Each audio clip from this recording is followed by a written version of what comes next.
Story 1. Something was wrong. I knew it. The lawn was dead, dry as a bone. The yellow gold colour was brighter than I'd ever seen it. My gran would have told Mum to water it. I knocked on the door and listened for Mum to say, "Coming!" But nothing. The door was open. Now I knew something was really wrong. I went to check Mum's room, but nothing was there. Mum's water bottle was tipped over, trickling water, drip by drip. I checked Buster's room. There he was, jumping around, then began running up to me to give me a big kiss. I went to the wall to charge my phone, but nothing. The power must have been out. Now things were starting to become like a nightmare. I checked the safety box for the house and car keys. Both there. I knew what I wanted to do was illegal, but I had to go tell my gran that Mum was missing. I grabbed the keys and went to my room to check if Mum left a note behind. But nothing. A strong smell filled the room with Buster's leavings. I went outside to see if anything had happened to the garden, just in case it was vandals, and Mum went out for a while to report them. But no, everything was the same, even though the plants were dried out. I ran back inside to grab some clothes. Then I noticed my laptop was still on. It felt hot, like someone had been on it before and forgot to turn it off. It wouldn't have been Mum, as she doesn't know my password. But who would have known? I grabbed some clothes from the top of my clothes pile and hurried to the fridge. The food stunk, especially the meat. I grabbed some Chewy bars and some Jatz biscuits that I would usually have had for school and stuffed them in my lunchbox. I got some tomatoes, peanut butter, cheese, some long life milk and some chips and threw them in my bag. Then I grabbed Buster and put him in his pet box. I filled up the big jerry can with rainwater and grabbed some of Buster's treats and put them in a bag and rushed it out to the car. I ran into the house, got my laptop, Mum's purse and the first aid bag and ran out the back. I unlocked the gate and started the car. The thought crossed my mind if any coppers caught me and my punishment would be, but I felt fear for Mum more than I did when getting caught. The engine revved with a sudden roar. This was my first time driving a car. I was freaking out. Not the thought of driving too fast and crashing, but the vibration. I put my foot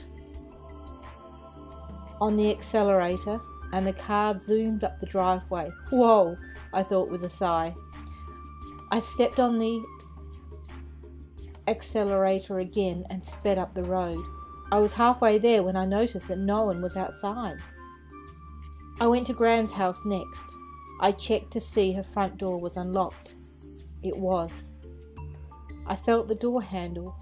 It felt strange. It felt greasy and rough, like my gran tried sanding it.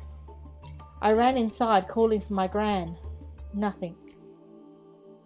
I ran outside to see if she was in the garden. No. I began to panic. Buster, panting, running like a maniac. I went to her fridge to check for food that I could eat and share if I found anyone else. I went to check my gran's room to check for any notes or clues to where she and Mum were, but nothing. I found her purse and some of her pillows and rugs. I took some toothpaste, chocolate, jackets, torches, juice boxes, and some metho with matches. I ran outside with Buster in my arms and the stuff in my bag. I heard a roar starting to come up the road. I started to panic. Luckily, the car was behind some trees so no one could see. I hid behind some bushes and spied with my pop's binoculars. A big, beefy truck charged up the road with a thunderous roar and a huge grunt when changing gears. 2 men stood out on the truck, one on top with a muscular build, watching as if something were to pop out. The other one, clinging to a handle, had something in his hands, a radio on his shoulder. He looked like an army cadet, but with different colours. So strange how things changed so suddenly. I felt a shiver go down my spine, like someone, if anyone, stuck snow down my top. I stood silently. Buster in my arms, struggling to get free, and start to squeal like every time he saw someone new he would run up to them and lick them to death. The end. Story 2. As soon as I got home from our school camp, I noticed that both doors were wide open and no one was home. I walked inside and yelled out, "Mum, Dad, Maya," but no one replied.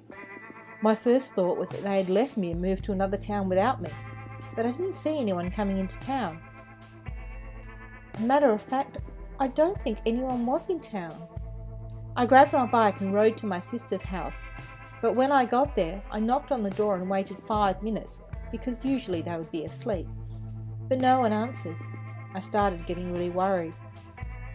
My next place I thought to go was my auntie's house, which is on the other side of Port Lincoln. So I rode all the way across Port Lincoln to reach their house. I had finally reached their house. All of their doors were opened, but the front door handle was on the ground. It was like the handle had been knocked off. The only place that I could think of to go was Ronan's house. I rode past the school, and I'd heard talking in the middle of the school. It sounded like people were still in Lincoln. The end. Story 3. The first thing I noticed as I walked up to the front door after a week away at camp was that the door was open, but no one was home. They mustn't have closed the door properly when they went out. So I decided to go out without asking to Jackson's place. I grabbed my bike and ride up the street. I realised there were no cars or people, so I slowed down. I was riding real slow, and after a bit I sped up. I got to the bottom of the hill, so I got off my bike and walked up the hill. I couldn't see anyone.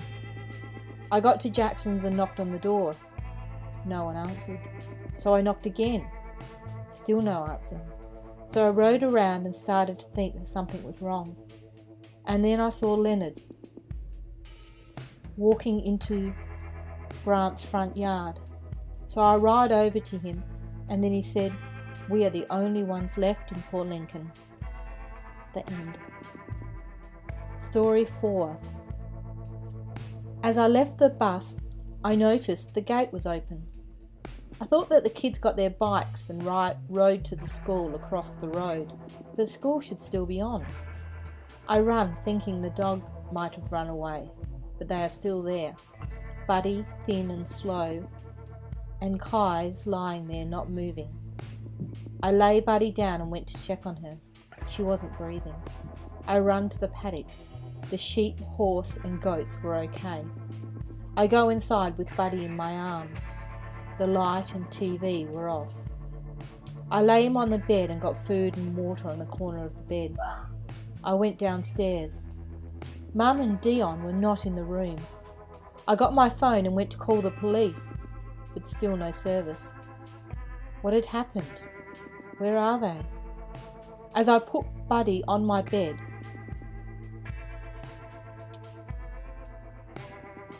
I put food in his mouth and he ate. I went to turn on the light and still no power. I went to the boys' rooms. No one was there.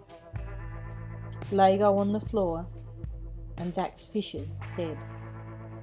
I got my bag and packed my bag with food, water and got my phone. I went to the tank to get water for the chickens. No chickens or eggs. I got the water and went to the school. I was wrong. The school was empty. No one was there and books on the floor. I left the school and went to my grandpa's house. The door was open. I started to get upset. No one home, the power out, and the food in the fridge smelt. I went home to my room. The dog was sleeping. I went to the car. The keys inside. Maybe I can drive it. Not a good idea. I started to walk to Dad's, but in an hour's time it started to get dark, so I went to the closest house. The door opened and the keys inside, so I locked the doors and went to the room at the end of the hallway. It was a queen-size bed and almost everything was pink with a teddy on the bed. I was sleepy, so I went to sleep. In the morning I heard people talking outside of the door. 2 people with guns. I looked outside. A van, but no one in it. So I jumped out of the window. I ran and thought to myself, I think this is a war. The end. Story 5.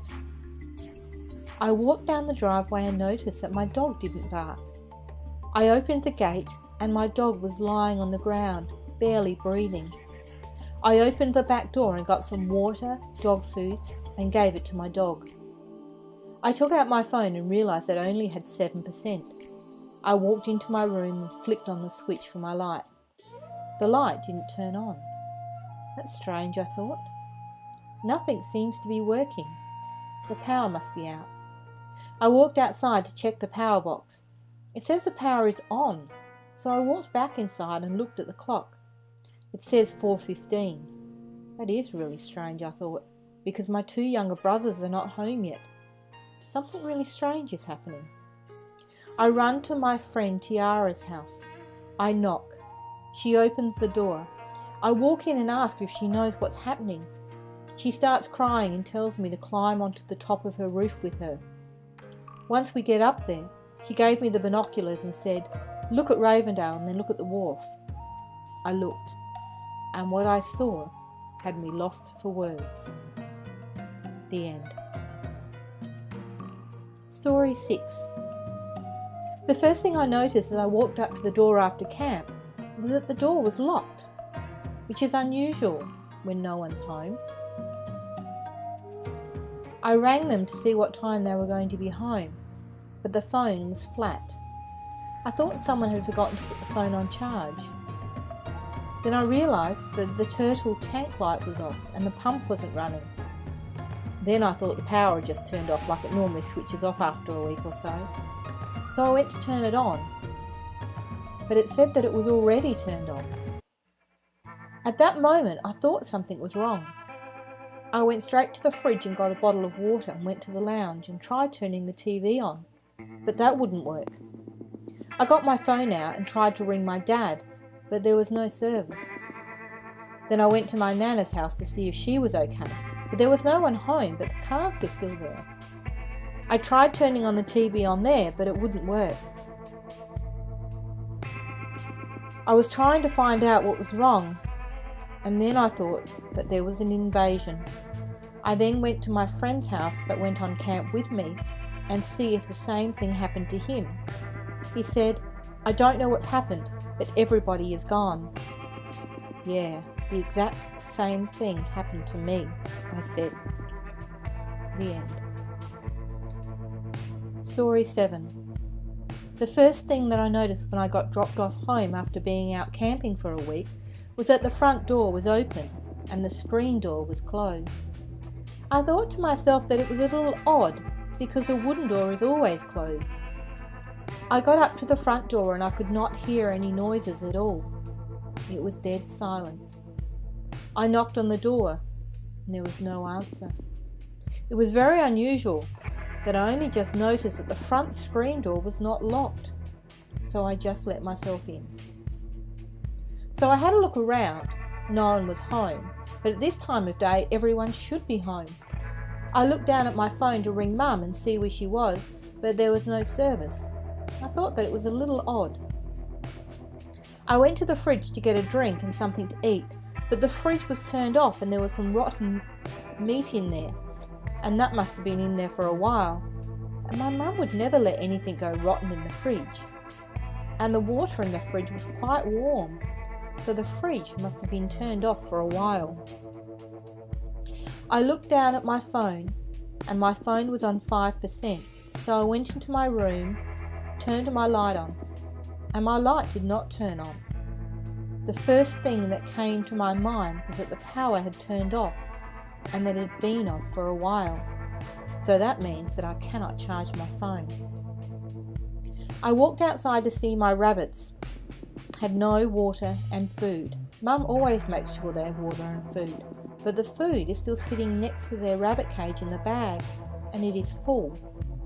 The rabbits are so skinny that I can see their bones and it looks disgusting. I opened the bag full of food and opened the cage and walked in there. They ran to my feet. I filled their bowl up with water. Before I knew it, they were into the food, and I also filled up their water bowl. I thought to myself, where can Mum go with a crying 2-week-old newborn baby? Well, she could have gone to visit a friend, but she would text me to say that she'll be home soon. But the car is still home and the pusher is. She could not walk holding little Zed. Now I am starting to worry. I walked next door to my stepdad, Mum and Dad's house, who lived next door to me, because I can remember Mum saying if anything ever happens to go next door. I knocked on the door, but no one was answering. I even rang the doorbell. I walked around the back and tried to open the back door, and it was unlocked, which was very unusual. So I let myself in. They had no power as well. Now I know that something is wrong. Maybe there has been an invasion, or a war has begun. What do I do next? The end. Story 8. The first thing I noticed as I walked up to the front door after a week away at camp was that the door was open.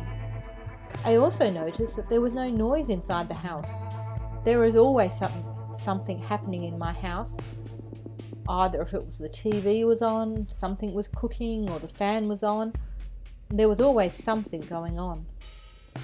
As I walked into the house, I expected to get a cool breeze from the fan. I didn't get that.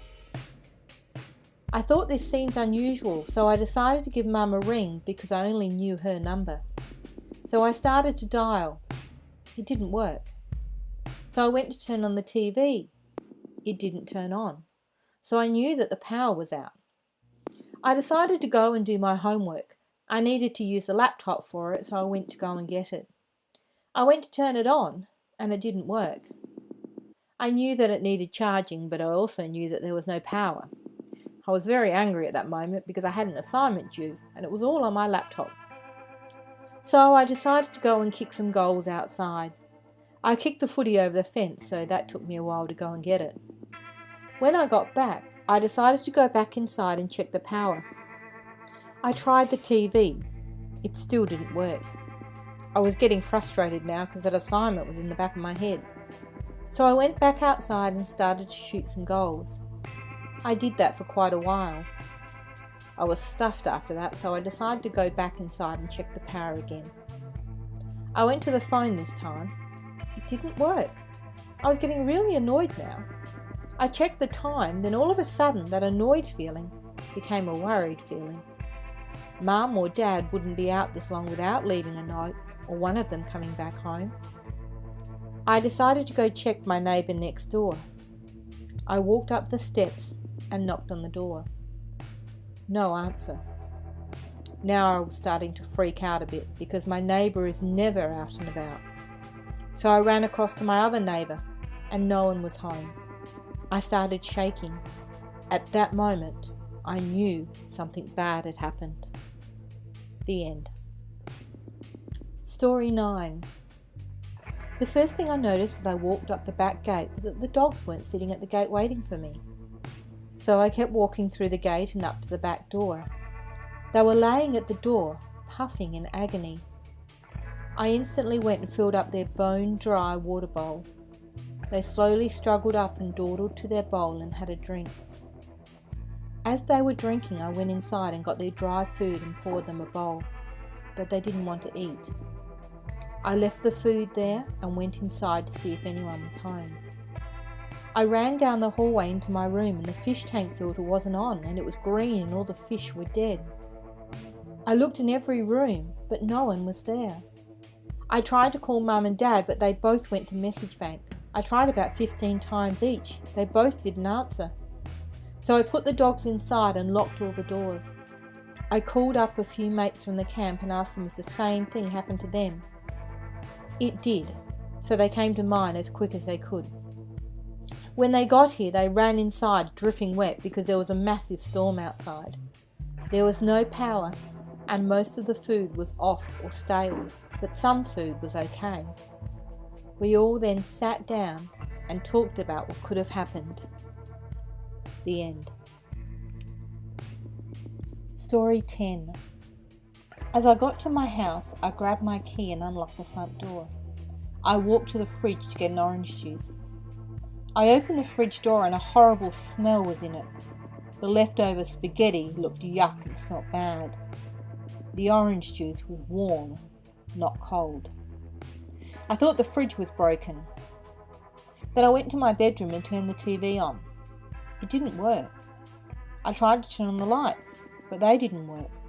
The power must be off. So I tried to ring my mum, and then I discovered my phone didn't work.